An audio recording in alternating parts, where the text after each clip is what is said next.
Merci de prendre le rendez-vous de ce 19h45, dont voici le sommaire. Ce 25 juin, on dit stop à l'abandon des animaux de compagnie. Chaque année, ce sont des milliers de chiens et de chats qui sont abandonnés, parfois dans des conditions très difficiles, voire immorales.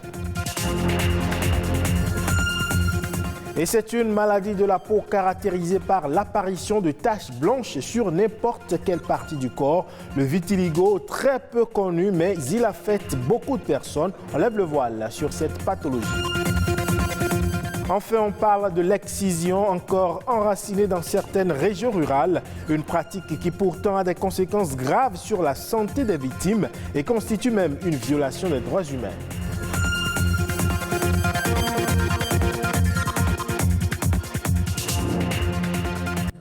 Bienvenue à vous si vous nous rejoignez. Ce 25 juin, c'est la journée mondiale des gens de la mer. Une date qui reconnaît la place inestimable des gens de la mer dans la contribution au commerce international et à l'économie mondiale. Selon l'Organisation maritime internationale, la journée mondiale des gens de mer reconnaît non seulement le travail inestimable des marins, mais vise également à attirer l'attention du monde entier sur les problèmes qui affectent donc leur travail et leur vie, tels que la piraterie. Il appelle également les gouvernements à élaborer des politiques pour un traitement équitable des gens de mer dans les ports et demande aux compagnies de navires privés de fournir à leurs employés les installations et le confort appropriés pendant qu'ils sont en mer. Et je le disais, chaque année, des milliers d'animaux de compagnie sont abandonnés dans les rues et laissés à leur sort. L'abandon étant considéré comme un acte de maltraitance, la communauté internationale a choisi la date du 25 juin de chaque année pour dénoncer, alerter et sensibiliser le grand public, les politiques et les institutions au drame de l'abandon des animaux de compagnie. Paulette Ehako et Amandine Anyambossou nous en donnent plus de détails. Fidèles compagnons de l'homme, les animaux domestiques améliorent généralement la qualité de vie de leur maître de plusieurs manières. Leur présence réduit la sensation de solitude, favorise les relations sociales et fait rire.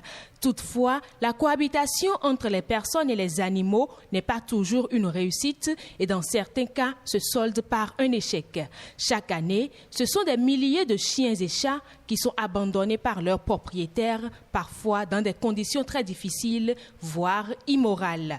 Actuellement, déjà plus de 3000 animaux sont proposés à l'adoption sur le site de l'association Solidarité Peuple Animal. La France détient le triste record du pays européen où l'on enregistre le plus d'abandons d'animaux de compagnie. Un animal y est abandonné toutes les 3 minutes, soit plus de 100 000 chaque année. L'abandon ne concerne pas que les chiens et les chats. Ils sont également étendus aux nouveaux animaux de compagnie tels que les lapins, les poules, les oiseaux. Dans certains pays du monde, l'abandon de son animal de compagnie en dehors d'un refuge constitue un délit depuis 1976. Au même titre que la maltraitance animale, abandonner son animal est considéré comme un acte de cruauté. Cet acte est passible d'une amende, d'une peine d'emprisonnement et d'une interdiction temporaire ou définitive de détenir un animal de compagnie.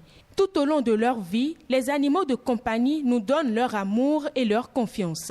En retour, ils doivent bénéficier des soins nécessaires pour être en bonne santé et disposer d'un cadre de vie sain et équilibré comme un membre de la famille. Et parlons à présent de l'une des maladies de la peau très peu connues, le vitiligo. C'est un défaut pigmentaire qui atteint le visage, les articulations et les zones de friction. Il se caractérise par des taches blanches qui apparaissent et s'étendent sur la peau. Ce 25 juin, l'occasion est donnée de faire un point sur les symptômes du vitiligo et les dernières innovations pour améliorer la qualité de vie du patient. Les précisions. Le vitiligo est une maladie qui affecte généralement la peau. Elle se manifeste par l'apparition des taches blanches sur les pieds, les mains, le visage ou toute autre partie du corps. On la rencontre chez les hommes ainsi que chez les femmes. Elle apparaît sur tout type de peau. Le vitiligo touche 0,5 à 2% de la population mondiale, soit 100 millions de personnes. Ces taches sont causées par une dépigmentation due à la destruction des cellules de la peau qui produisent la mélanine, communément appelée les mélanocytes. Une fois ces cellules détruites, la peau devient totalement blanche. Ces dernières années, la recherche a fait des progrès. L'artiste américain Michael Jackson, qui en a souffert, pour attirer l'attention de chacun sur cette affection cutanée et les possibilités de traitement qui existent en la matière. Et on parle à présent des mutilations génitales féminines qui constituent une violation manifeste des droits humains. Par an, 3 millions de jeunes filles dans le monde sont menacées par ces pratiques. Et selon l'Organisation mondiale de la santé, les complications liées aux mutilations génitales, dont justement l'excision, sont nombreuses avec des degrés de gravité variables. Plus de détails à travers cet élément.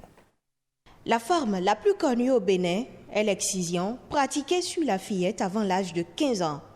Dans leur ensemble, les mutilations génitales féminines sont des pratiques désastreuses. C'est un ensemble de pratiques traditionnelles qui sont caractérisées par l'amputation plus ou moins complète d'une partie des organes génitaux externes de la femme. Les grandes lèvres, on les coud les unes aux autres, ou bien on enlève les petites lèvres, ou bien on enlève le clitoris, et c'est ça l'excision. Ses conséquences sur la santé sont multiples. C'est l'enfant qui est confronté à ça, d'abord. Donc il y a un traumatisme que l'on n'évalue pas. Ce qu'il y a immédiatement, c'est l'impact sur le corps, sur le champ. Il y a un saignement important, souvent. Donc le saignement important va donner l'anémie et il peut y avoir un risque de décès. Il y a un risque d'infection. C'est un phénomène dynamique. Ses conséquences affectent la vie de la femme à l'âge adulte aussi. Le choc psychologique va venir intervenir encore pour l'empêcher d'avoir envie d'avoir des rapports sexuels peut-être. Elle peut avoir des douleurs à cause des rapports sexuels. Oui, pour qu'elle tombe enceinte, il faut que ses organes internes soient préservés. Donc, si l'infection de départ a été assez grave pour atteindre les organes internes, ils seront abîmés. Du coup, sa fonction de reproduction est compromise, soit un peu ou complètement. Donc, elle peut avoir des difficultés à tomber enceinte qui vont se résoudre, comme elle peut avoir des difficultés à tomber enceinte qui ne vont pas se résoudre et elle va devenir infertile. L'accouchement par les voies naturelles peut poser problème puisque l'anatomie locale a été modifiée.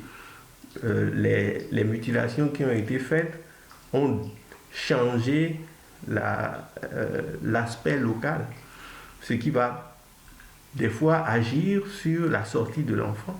Certaines de ces complications peuvent être soignées grâce à des interventions chirurgicales ou par simple accompagnement médical, ce qui implique une charge financière importante. Pour ne pas en arriver là, l'ultime solution demeure l'abandon des mutilations génitales féminines. C'est des pratiques culturelles.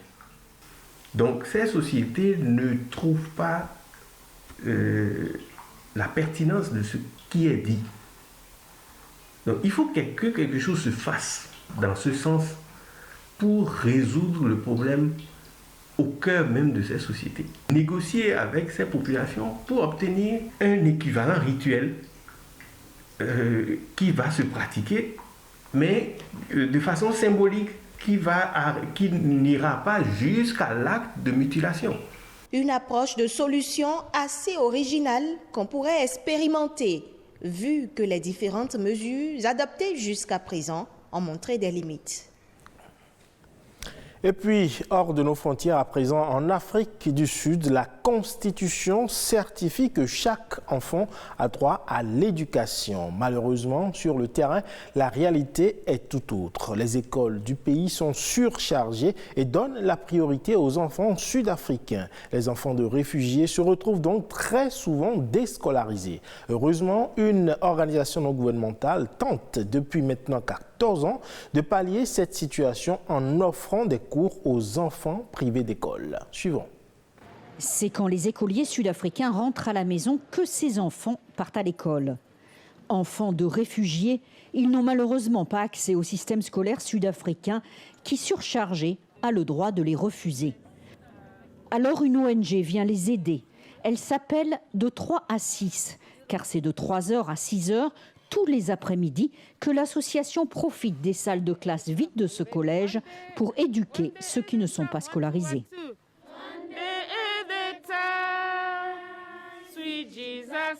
Même les enseignants sont des réfugiés. Justine est diplômée en relations internationales mais n'a jamais pu travailler en Afrique du Sud. Elle s'est dévouée à ce projet. C'est un peu comme si on était à la maison avec nos propres enfants. Les voir progresser nous inspire. Certains sont partis de la maternelle et ont fait le primaire. D'autres ont déjà fini l'université et travaillent. L'association fournit les uniformes, le matériel scolaire et aussi les repas. Cette scolarisation est une bouffée d'oxygène pour ces enfants qui ont bien du mal à s'adapter. Magnifique est arrivée dans le pays alors qu'elle avait 10 ans depuis son père est décédé. C'est pour ça qu'elle rêve d'être docteur.